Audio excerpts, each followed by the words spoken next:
Jesus would have died for just one person of the 1.3 billion who live in India, Bhutan, Nepal, and the Maldives. That's how much he loves the people here in the Southern Asia division of the Seventh-day Adventist Church.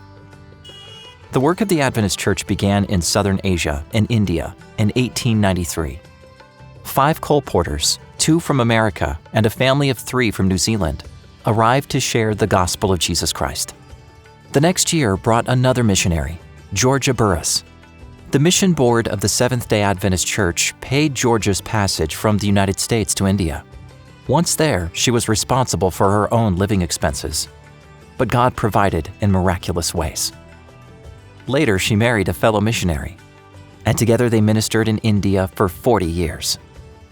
From these humble beginnings, the Adventist Church in Southern Asia has grown to 1.6 million members.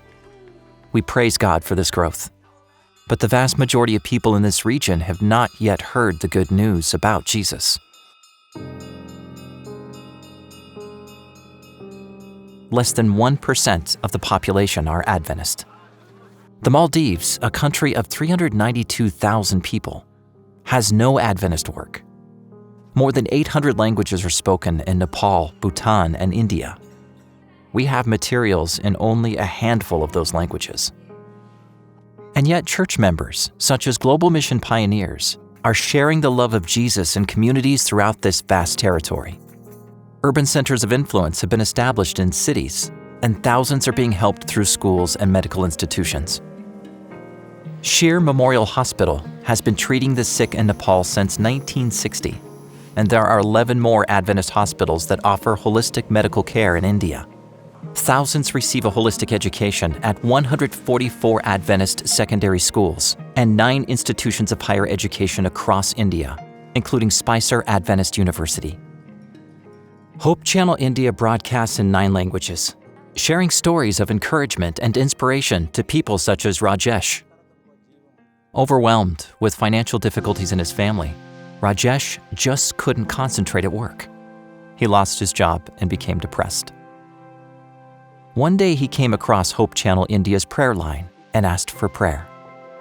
This was the first step in getting to know Jesus and finding hope for his family. He now has a new job to provide for his family. Please continue to pray for the people of India, Bhutan, Nepal, and the Maldives. And pray for the church. With limited resources, and in the face of many challenges, it seeks to remain faithful to God's call. Thank you for your mission offerings, which fuel mission in the Southern Asia Division and around the world.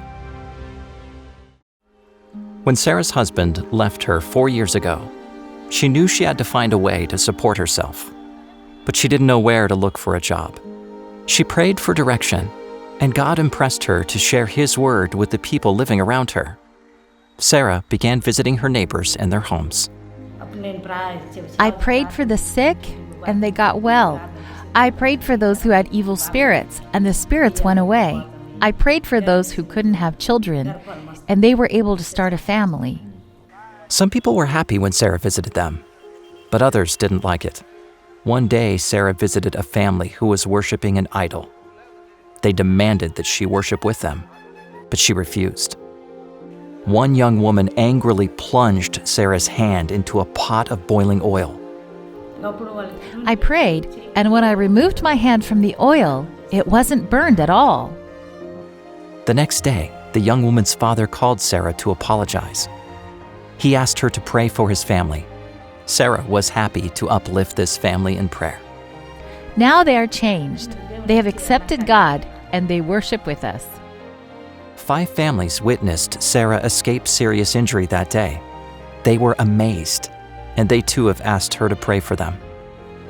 When the local Adventist pastor learned about Sarah's miraculous experience, he told her, "You need to work for God." He offered her a position as a global mission pioneer, and Sarah eagerly accepted it. 4 years later, she still visits families in her community. She prays with them and shares literature about Jesus. On Sabbaths, she invites a group of women to worship in her home. Every Wednesday, she hosts a Bible study. There are many widows and orphans in her city, and Sarah does all she can to meet their spiritual and physical needs. She often buys the women saris or food for their families. As a pioneer, it's not only about prayer or just going to their houses. If I have extra clothes, I want to clothe them. If they need food, I will feed them. It's my duty. Sarah is no longer sad that her husband abandoned her. After he left, God has given me more strength so that I can preach the gospel and tell people that He is coming soon. He is taking care of me. Sarah asks you to pray for the people of her city. I want them to be ready for the second coming.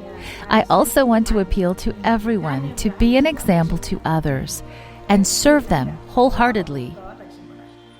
Sarah has found her greatest joy in being a global mission pioneer. I'm happy, and I'm willing to serve God as long as I'm alive. Please pray for Sarah and all our global mission pioneers around the world who are sharing the good news of Jesus' love and soon return.